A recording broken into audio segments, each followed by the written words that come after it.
બહુવારું સ્ત્રી પાત્ર એ પત્ની તરીકે હોય અથવા તો માતા તરીકે હોય અથવા તો બેન તરીકે કે દીકરી તરીકે હોય, આવું સ્ત્રી પાત્ર છે એ ઘરની બીજી દિવાલ છે. એ મજબૂત હોય ને ભાઈ તો ઘર તૂટે નહીં. ઘરની ત્રીજી દિવાલ એટલે તમારે મારે આંગણે ઉછરતા 12 થી 22 વર્ષના સંતાનો કે જેણે હંમેશા એવા જ કામ કર્યા છે કે જેનાથી આપણા પરિવારનું અને સમાજનું માથું ઊંચું રહે.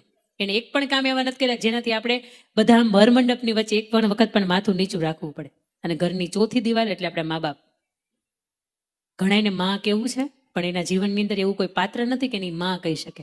ઘણાને પપ્પા આ શબ્દ બોલવો છે પણ એને જન્મતાની સાથે જ કોઈ એવું પાત્ર નથી જોયું કે જેને એ હકથી પપ્પા કહી શકે. તમારે મારે આંગણે મા બાપ આપણા સહી સલામત છે, સુરક્ષિત છે અને એના નેજા હેઠળ કે એની છત્રછાયામાં તમે હું ફળ ને ફૂલી રહ્યા છીએ ને ત્યારે ચોક્કસ આ 4 દિવાલોની મજબૂતાઈની મારે આપની વચ્ચેથી વાતો મૂકવી છે. સૌથી પહેલી દિવાલ હતી કે ઘરનો આર્થિક વ્યક્તિ કેવો હોય. આર્થિક જે કમાણી કરે છે, ઘરનો જે મુખ્ય સંચાલન કરે છે, આ વ્યક્તિ કેવો હોય. એમાં 2 ગુણ તો પહેલા હોવા જોઈએ. સૌથી પહેલી વાત કે એ નિર્વ્યસની હોવો જોઈએ. ભાઈ તમને કંઈક થઈ જાય ને તો પરિવાર આખે આખવાનું શું થાય ને ખબર નથી, કારણ કે તમારી એકની પથારી ફરે ને વાંહે બીજા 10ની પથારી ફરતી હોય. અને બીજી વાત કે ઘરનો જે મુખ્ય વડીલ છે એ નિર્વિવાદિત અને એક પણ જાતના ભેદભાવ વગરનો હોવો જોઈએ. તમે સમજો 2 ભાઈ હોય, દાદા હોય અને આખો પરિવાર સાથે રહેતો હોય અને મોટો ભાઈ વધારે કમાતો હોય, ભાઈ નાનો ભાઈની કમાણી ઓછી હોય તો મોટો ભાઈ કે એ પ્રમાણે ચાલતો હોય, કારણ કે ઘરનો વ્યવહાર છે એ ભાઈ પોતે કરતો હોય. તો આવો વ્યક્તિ ભેદભાવ વગરનો હોવો જોઈએ. મેં કેટલાય પરિવારો એવા જોયા છે કે એની અંદર એવું કે અમે ભેગા તો છીએ, 8-10 જણા ભેગા છીએ, પણ બેન અમારા નાના બાળકોને અમારે કાજુ બદામ ખવડાવવા હોય ને તો ભેગા હોય ને એમાં ખવડાવાય નહીં. એટલે અમે કાજુ બદામ અમારા ઘરની અંદર અમારા રૂમ હોય ને અંદર ખૂણામાં મૂકી દઈ. તમને એવું લાગે છે કાજુ બદામથી છોકરાને લોહી બને? એટલે ભાઈ કબજિયાત ને ઝાડા થઈ જાય. લોહી ન બને આમાં. દેરાણીના દીકરા હોય ભૂખ્યા રહેતા હોય ને આપણા છોકરા કાજુ બદામના મોજ કરતા હોય, એનું લોહી બને જ નહીં. એટલે ઘરના રસોડાની અંદર એક વ્યક્તિ હોય કે એનું હાલતું હોય અને પુરુષ ઘરની આવી છે અને નથી જોયા. આવું છે. ધૃતરાષ્ટ્રને તમે જોયા છે ક્યાં? સિરિયલોમાં જોયા છે, મહાભારતના વર્ણનોની અંદર તમે ધૃતરાષ્ટ્રને જોયા છે. અને નથી જોયા તો કે ભાઈ રૂબરૂ અમે નથી જોયા. રૂબરૂ મેં નથી જોયા, પણ હું તમને આ વાત કરીશ ને એટલે તમને સમજાશે. આવા ધૃતરાષ્ટ્રને મેં ગલીએ ગલીએ નાકે નાકે ભાઈ જોયા છે. બહુ મજાની વાત છે કે શહેરની અંદર એક ભાઈ કે જે એ કે ની પ્રમાણે આખું ઘર ચાલે અને મોટા ભાઈ હતા એટલે ઘરનો બધું વ્યવસ્થાપન ને સંચાલન છે ને એ ભાઈ પોતે કરે. સાંજે 8 વાગ્યાનો સમય ઘરની અંદર એ આવે, એનું ઘર નંબર 28 નંબર, એટલે ઘરેથી મુખ્ય એની જે શેરી હોય ને ત્યાંથી એન્ટ્રી કરે. 1 નંબર 2 નંબર હજી તો વીતે, એ પેલા શેરીની બહાર એક શેરડી વાળો ઊભો હોય. એટલે શેરડી વાળાને 70 રૂપિયા આપે ને એને એવું કે એક શેરડીનો સાંઠો છે ને એને કાપી દે. તમને ખબર છે કે પૂછડીયો ભાગ હોય ને મોળો ભાગ હોય અને ઉપરનો જે ભાગ હોય ને મીઠો ભાગ હોય. મીઠો ભાગ છે એ જમણા હાથની અંદર પકડે, એમાંથી શેરડીમાં 2 સાંઠા કરાવે. મીઠો ભાગ જે છે એ જમણા હાથમાં પકડે, ડાબા હાથની અંદર જે પૂછડીયો ભાગ છે એ પકડે. 25 નંબર 26 નંબર આવે એટલે ખબર પડે કે ઘરના આંગણેમાં 2 બાળકો રમે છે. એક બાળક પોતાનું રમે છે અને એક બાળક એના ભાઈનું રમે છે. જે બાજુના હાથની અંદર મીઠો ભાગ હોય ને એ બાજુ પોતાના ભાઈનું બાળક રમતું હોય અને જે બાજુના હાથની અંદર મોળો ભાગ હોય એ બાજુ પોતાનું બાળક રમતું હોય. એટલે હળવેક જઈને ત્યાં જઈને આમ કરી આમ ક્રોસ કરી નાખે, લ્યો ભાઈ શેવડી ખાવ. એ છોકરાઓ શેવડી ખાવ. પોતાના સંતાનને મીઠાશ ભર્યું જાય અને પોતાના ભાઈના સંતાનને કઈ મોડું હોય તોય હાલે. આ ભેદભાવ કે જે પણ ઘરની અંદર થતો હોય ને એને ચોક્કસપણે જાહેરની અંદર એને ધૃતરાષ્ટ્ર કહેવાય. એટલા માટે કે 5 પાંડવો હોય તો ખાલી 5 ગામ જ માંગ્યા હતા, પણ દુર્યોધન એમ કે હું હોયની અણી જેટલું તમને નહીં આપું. તો આ વાત જ્યારે ધૃતરાષ્ટ્ર રાજા તરીકે હોય ને ત્યારે એને સમજવાની જરૂર હતી કે ભાઈ મારા અહીંયા રાજ્ય સિંહાસનમાં આવ્યા એનું કારણ શું? તો કે પાંડુનું હાજરી નહોતી, એની હયાતી નહોતી. એટલા માટે તમે અર્જુન વિષાદ યોગની અંદર મહાભારતની અંદર ગીતા તમને જે મળી, ગીતાની અંદર 1લો અધ્યાય અને 1લા અધ્યાયનો 1લો શ્લોક, ધર્મક્ષેત્રે કુરુક્ષેત્ર સંવેતા યુયુત્સવે મામકા પાંડવાશ્ચ કિમ કુર્વત સંજય. એની અંદર ધૃતરાષ્ટ્ર 700 શ્લોકમાંથી એક જ શ્લોક બોલે છે. 575 તો ભગવાન શ્રી કૃષ્ણ બોલે. એમાંથી બીજા નંબર ઉપર આવે અર્જુન, ત્રીજા નંબર ઉપરથી આવે સંજય અને ચોથા નંબરની અંદર એક જ શ્લોક ધૃતરાષ્ટ્ર બોલે. પણ આખા ગીતાની શરૂઆત ધૃતરાષ્ટ્રના નામથી થાય. ધૃતરાષ્ટ્ર એવું કે સંજય તું જો આ કુરુક્ષેત્રના મેદાનની અંદર ઉભેલા મારા અને પાંડુના પુત્રો શું કરે છે. ભાઈની હયાતી પછી એની હાજરી ન હોય, એની ગેરહાજરી હોય, એ પછી એના ભાઈ આપણા ભાઈ ન હોય ને ભાઈ. આ પહેલી ઘરની દિવાલ છે કે ઘરનો જે વ્યક્તિ સંચાલન કરતો હોય, જે ઘરનો સૂત્રધાર તરીકે વ્યક્તિ હોય, એના નાના ભાઈની કદાચ હાજરી હોય તોય ભલે, એની હાજરી ન હોય તોય ભલે, પણ એના ભાઈના સંતાનોના જીવનની અંદર એટલું જ સુખ આવવું જોઈએ કે જેટલા પોતાના જીવનની અંદર પોતાના દીકરાઓના જીવનની અંદર આવે છે. એ ભાઈ કેવો હોય આની મુખ્ય વાત મારે આ ઘટના ઉપરથી કહેવી છે. બીજી વાત કે ઘરની અંદર ભાઈ કેવો હોય. સરદાર વલ્લભભાઈ પટેલની વાત ન થાય તો કોઈ પણ લગભગ સમાજના કાર્યક્રમો છે ને અધૂરા રહેતા હોય, આવું પ્રત્યક્ષપણે હું માનું છું. સરદાર વલ્લભભાઈ પટેલના જીવનમાંથી આજે પણ તમે જુઓ, એમનું દેહાંત થયું ત્યારે પોતે 6 ફૂટના હતા, પણ આજે 6 ફૂટના એ ગયા, એના વર્ષો વીતી ગયા, 75 વર્ષ જેવો સમય થઈ ગયો એ ગયા એના, પણ આજે 597 ફૂટના થઈને કેવડિયા કોલોની ખાતે ઊભા છે. એની નીતિમત્તા, એની ચરિત્ર અને એની વફાદારી બોલે છે. એ ગયા ત્યારે એના ગજવાની અંદર 300 રૂપિયા પણ પૂરા નહોતા, પણ આજે 3000 કરોડના ખર્ચે જ્યારે એને ગવર્મેન્ટ બનાવે ને ત્યારે એની અંદર કંઈક તો એવું હતું કે જે તમને મને એના જીવનમાંથી શીખવા જેવી વાત છે. સરદાર વલ્લભભાઈ પટેલે આખા ભારત વર્ષને 52 દિવસની અંદર 562 રજવાડા એક કર્યા, પણ આ સમયગાળાની વચ્ચે પોતે શ્રેષ્ઠ ભાઈ તરીકે રહ્યા છે ને, આ એમના જીવનનો અદ્ભુત પ્રસંગ કે ભાઈ કેવો હોય ને, આ વાત તમને મને અહીંથી શીખવે. પોતે જ્યારે 33 વર્ષની વયે વિધુર થયા, એમને બીજા લગ્ન કરવા નહોતા. 7 વર્ષની દીકરી મણિબેન અને 2.5 થી 3 વર્ષનો દીકરો ડાયોભાઈ, કે આ બંને દીકરાને અને દીકરીને હું હોસ્ટેલમાં મૂકીશ અને મારે સામાન્ય વકીલ નથી રહેવું અને મારે લંડન જઈને બેરિસ્ટરની ડિગ્રી પ્રાપ્ત કરવી છે. શું કરાય તો કે 10 વર્ષથી પોતે નાની રકમ છે બચત રૂપે ભેગી કરે, એમાંથી 10,000 રૂપિયાની રકમ પોતે ભેગી કરી હોય. થોમસ કુક કંપનીના માધ્યમથી પોતે વિદેશ લંડનમાં ભણવા જવાની તૈયારી કરે, ત્યાં એડમિશન લે અને ત્યાંથી પોતાના વિઝા અને પોતાના કુરિયર ને પોતાના પાસપોર્ટને જે કંઈ પણ પ્રોસેસ હોય ત્યાં કરાવે અને પોતાના ઘરે એક પાસપોર્ટનું એક સરસ મજાનું કુરિયર આવે અને એની ઉપર લખ્યું હોય VZ પટેલ, ડિસ્ટ્રિક્ટ પ્લીડર. મોટા ભાઈનું નામ વિઠ્ઠલભાઈ ઝવેરભાઈ પટેલ, એનું ટૂંકું નામ VZ પટેલ થાય અને એવો પણ પોતે ડિસ્ટ્રિક્ટ પ્લીડર હતા. નાના ભાઈ વલ્લભભાઈ ઝવેરભાઈ પટેલ, એ પણ પોતે ડિસ્ટ્રિક્ટ પ્લીડર હતા અને એનું પણ ટૂંકું નામ VZ પટેલ થાય. મોટા ભાઈના હાથની અંદર કુરિયર આવે ને મોટા ભાઈને એવું કે આ કુરિયર કદાચ મારા નામનું છે. કુરિયર ખોલે ને ખબર પડે કે આ તો નાનો ભાઈ છે ને વિદેશ ભણવા માટે જાય છે, એને બેરિસ્ટરની ડિગ્રી પ્રાપ્ત કરવી છે. હું રહી ગયો અને નાના ભાઈને સાંજે પ્રસ્તાવ મૂકે કે ભાઈ હું પણ ઈચ્છતો હતો, મારે પણ ભણવા માટે જવું હતું, પણ ક્યાંક આ પરિવાર વ્યવસ્થા કે ક્યાંક આ સચવાવામાં બધાને હું ભણી ન શક્યો ને એનો આજે મને અફસોસ છે. વલ્લભભાઈ પટેલ એવું કે ભાઈ તમે ઈચ્છો છો ને કે તમારે ભણવું છે, તમારે સામાન્ય વકીલ નહીં રહેતા, તમારે ડિસ્ટ્રિક્ટ પ્લીડર નહીં રહેતા, તમારે બેરિસ્ટરની ડિગ્રી પ્રાપ્ત કરવી છે ને તમે જાઓ. અને એ સમયગાળાની વચ્ચે માત્ર નામ વેરીફાઈ થાય ને તો જવા દેતા, એ પાસપોર્ટ સાઇઝના ફોટાની લમણાજી કંઈ નહોતી. પોતાના ભાઈને પોતાના નામ ઉપર, પોતાના યુનિવર્સિટીની અંદર લીધેલા એડમિશન ઉપર પોતાના ભાઈને વિદેશ ભણવા મોકલે, પોતાના વિઝા, પાસપોર્ટ, ટિકિટ જે કંઈ પણ હોય આપી દે ને એવું કે તમે ત્યાં જઈને કોઈ આર્થિક ચિંતા નહીં કરતા, અહીંયા પરિવારની ચિંતા નહીં કરતા, જવાબદારી હું સંભાળી લઈશ. મોટા ભાઈને જ્યારે ભણવા મોકલે ને ત્યારે એવું કહેવાય કે 2 ભાઈને ભણતું હોય ને ત્યારે કોઈ ત્રીજાને તરત એમ થાય કે અહીંયા આપણે બરાબરની ખીલી મારવી છે. કારણ કે લાપડા નામનું ખડ છે ને સાહેબ, એ મોટામાં મોટો પથ્થરની શિલા હોય, એની અંદર નાનકડી એવી તિરાડ પડે અને તિરાડની અંદર જરીક એવી ભાઈ માટી ઘૂસે અને એની અંદરથી લાપડા નામનું ખડ ઉગે ને તો એ લાપડા નામના ખડને તમારે તોડવું હોય ને તો તમે તોડી નાખો. પણ એ ખડ જેમ મોટું થાય ને એમાં 2 જે પથ્થર, મોટામાં મોટો પથ્થર જે ઘણથી તૂટે નહીં ને એ પથ્થરના 2 ફાડા કરી નાખે. અને આજે સમાજનો નિયમ છે કે જે ઘરની પરિવારની વચ્ચે ભણતું હોય, જે 2 ભાઈને બનતું હોય એટલે તરત જ કોઈ ત્રીજી વ્યક્તિને એમ થાય કે અહીંયા આપણે બરાબરની આપણી જે પારિતોષિક મળવાની જે કામગીરી છે ને અહીંયા કર્યા જેવી છે. અને આવા વ્યક્તિઓ તું એમ કહું સમૂહમાં પત્રના મોટા મેડલો દેવે કે આવું સારું કામ કર્યું, તને તારી આટલું સમય નથી ને એટલો તને સમાજ માટે બીજાના પરિવાર માટે સમય છે. કોઈ વ્યક્તિ આવે છે અને વલ્લભભાઈ પટેલને એવું કહે છે કે વલ્લભભાઈ તમે મૂર્ખામી ભર્યું કામ કહેવાય, તમે 10,000ની રકમ પાઈ કરીને ભેગી રાખી હતી અને આમાંથી તમે તમારા ભાઈને પાસપોર્ટ આપી દીધો. અને ત્યારે વલ્લભભાઈ પટેલ બહુ મજાની વાત કરે છે કે ભાઈ કેવો હોય આની વાત અહીંયાથી આ શીખવા જેવી છે.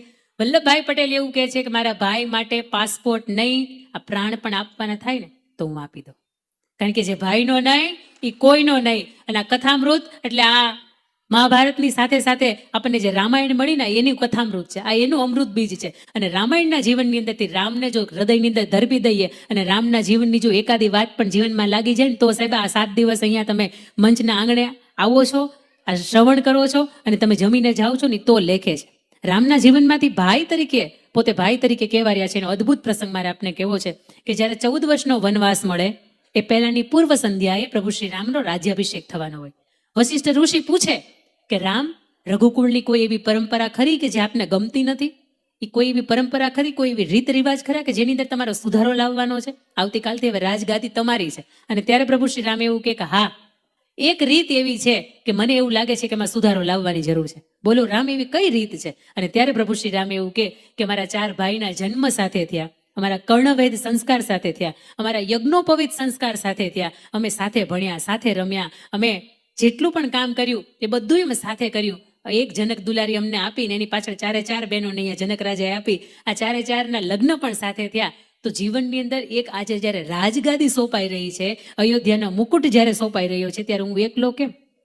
ત્યારે મારા અન્ય 3 ભાઈ કેમ નહીં? આ રામ તમને ને મને શીખવે છે કે જ્યારે જીવનની અંદર ખુશીનો પળ આવે ને, જ્યારે આનંદનો પળ આવે ને, ત્યારે આપણો ભાઈ આપણને ક્યારેય ભૂલાય નહીં. અને બીજો એનો પ્રસંગ કે 14 વર્ષના વનવાસની અંદર જ્યારે વનદેવી એમનો આગતા સ્વાગતા કરે છે ને વનદેવી એને એવું કહે છે કે બોલો રામ, આપની હું શું સેવા કરી શકું? પ્રભુ, આપની સેવાનો મને તમે આદેશ તો આપો.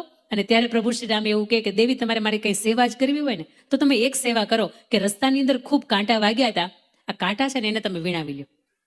ત્યારે વનદેવી એને પૂછે ને એને એવું કે કાંટા વીણાવી લેવાનું કારણ શું? તમે 14 વર્ષ સુધી હવે રસ્તા ઉપર તમે જવાના નથી, તો આ કાંટા વીણાવી લેવાનું કારણ શું છે? અને ત્યારે પ્રભુ શ્રી રામ એવું કહે છે કે ભરત મામાની ઘરે ગયો તો એને ખબર નથી કે હું અહીંયા વનની અંદર આવ્યો છું. એટલે જ્યારે ખબર પડશે ને ત્યારે હાફતો ભાગતો, ચરણ પાદુકા પહેરવાનો એ સમય નહીં રહે અને નાચતો ભાગતો અહીંયા પહોંચી શકે.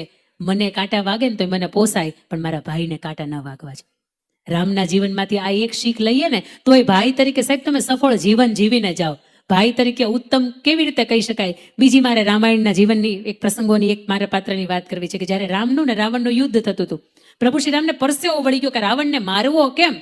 અને ત્યારે વિભીષણ એને એવું કે પ્રભુ, એના નાભીનો જે ભાગ છે ને એની અંદર અમૃત કુંભ છે, અને અમૃત કુંભની અંદર તમે બાણ મારો ને એક સાથે તમે 31 બાણ મારો ને તો એનું મૃત્યુ થાય, બાકી એનું મૃત્યુ ન થાય. અને પ્રભુ શ્રી રામ એક પછી એક 31 બાણ છે, એના 10 માથા ને 10 જમણી ભુજા ને 10 ડાબી ભુજા ને 30 બાણ, અને 31મું બાણ પોતાની નાભીને એક સાથે 31 બાણ છોડે. અને રાવણ છે એમ કહેવાય જામનગરનો કરો પડે ને એમ ખખડ ભૂસ થઈને પડી જાય. રાવણે આજ સુધીમાં આજ સુધીમાં વનવાસી કહ્યા છે. અને પહેલી વખત એવું કહે છે કે મારે આપની સાથે અમુક વાતો કરવી છે.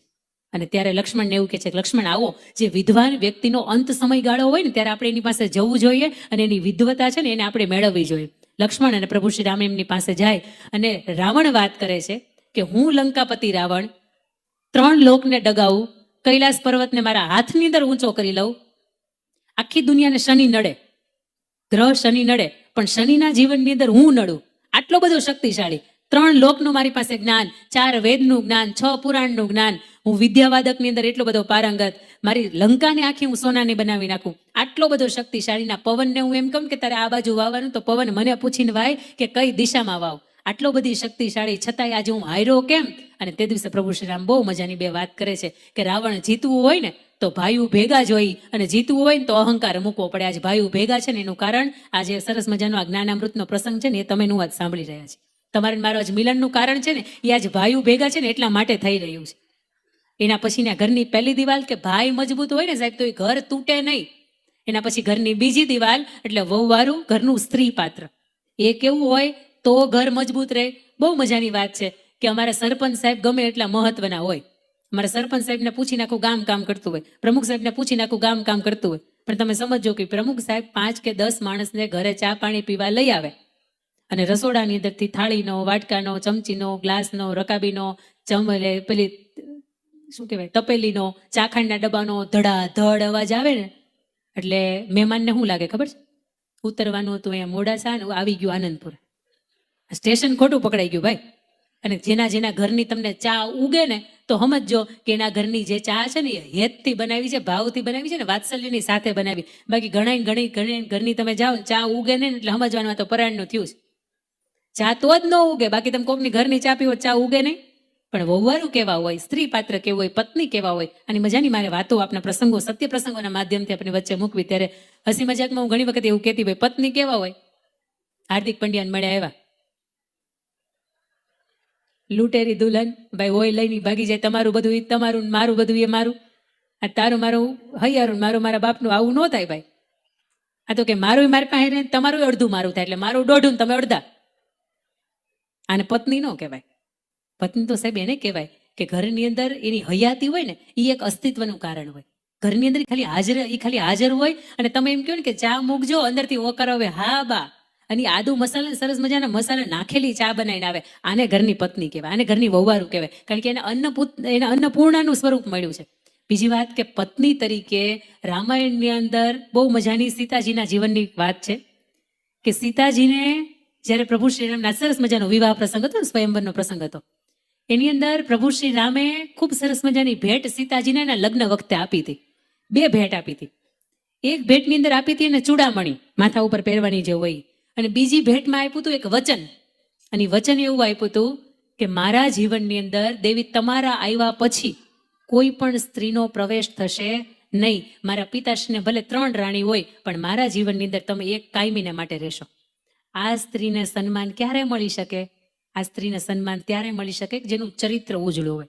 ઘણી વખત કોઈ સ્ત્રીઓને એવું લાગતું હોય કે આપણે મેકઅપ કરીએ સુંદર લાગીએ. ભાઈ હા કે ના?